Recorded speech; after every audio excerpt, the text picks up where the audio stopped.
Friends देखंतु जो माने भी मिनिमम दशम श्रेणी टे पास करछंती सेमानंकु डिपार्टमेंट ऑफ पोस्ट इंडिया माने इंडियन पोस्टल ले हमर नियुक्ति बाहरी सारची जहाकू ओडिसा भितरे थिबा समस्त जिल्ला रे कैंडिडेट्स अप्लाई करि परिबे। आगुर जो पोस्टल जॉब गुडी को थिला सेथिरे कोन होतला ना हमर मार्क बेसिक रे सिलेक्शन होतला। एथिरे कोनोसी मार्क बेसिक रे सिलेक्शन नाही। जदि आपण मिनिमम 10 टे पास करथिबे केवल इंटरव्यू दे आपण ई चाकरीटी को पाई पारिबे। तो कौन चाकरी रही सैलरी केते मिली पारे एज केते दरकार ए टू जेड फुल इनफॉरमेशन मु आपन को एही वीडियो रे देइछि। तेनु वीडियोटी को आपण बिना स्किप करके प्रथम रु शेष जाय देखंतु। आउ जदि ए पर्यंत आपण माने वीडियोटी को छोटिया लाइक कर नथिबे तो लाइक सहित आपण चैनल टी को सब्सक्राइब करि दियंतु। देखंतु नियुक्तिटी हमर रहउछि को तरफ रो ना डिपार्टमेंट ऑफ पोस्ट इंडिया माने इंडियन पोस्ट ऑफिस तरफ रो हमर नियुक्ति रहउछि। कौ पोस्ट पाई ना एजेंट पाई माने डायरेक्ट आपनकर एजेंट रे पोस्टिंग रहिबो। तो एथि आपन कोनोसी एग्जाम देया पाई पड़िबोनी बा कोनोसी हमर एटी मार्क बेसिक रे सिलेक्शन हेबोनी। जदि आपन 10 टी मिनिमम पास करथिबे तो आपन वॉक इन इंटरव्यू माने इंटरव्यू देके आपन कोन करि परिबे ना एजेंट पोस्ट रे चाकरी पाई परिबे। एंड ए जो हमर इंटरव्यू टी रहिबो सेटा केबे रहिबो ना इंटरव्यू टी हमर रहउची कोन ना 27/7/2026 माने एही तारीख दिन आमर कौन रोची ना इंटरव्यू रोची। कौन जगह रहिबो ना जगहटी आपण देखि पारथो एडी मेंशन अछि।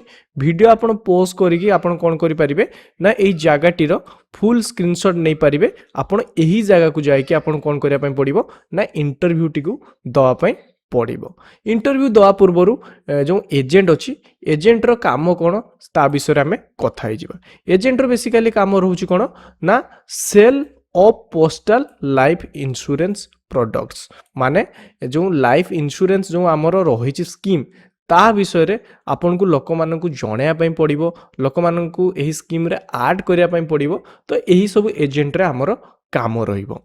एंड जदि हमें एही पोस्ट को आवेदन करिया को हेले क्वालिफिकेशन देखिबा।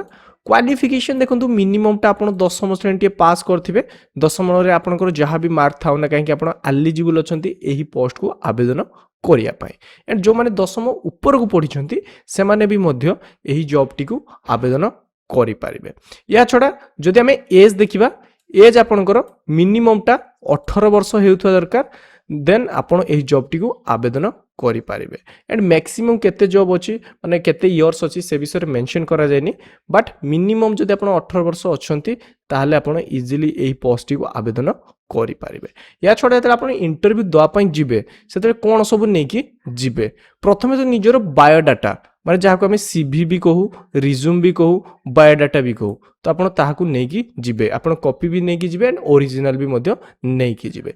या छडा आपण जत्ते भी क्वालिफिकेशन पर्यंत पाठ पढिचंती सब क्वालिफिकेशन ला आपण ओरिजिनल सर्टिफिकेट्स मार्कशीट एगुडा को नै कि जिबे। एंड या सहित आईडी प्रूफ हिसाब रे आपण आधार कार्ड बा भोटर आईडी आपण ए सब मध्य नै कि जाइथिबे। सेमती बैंक पासबुक भी नै करिकि जाइथिबे।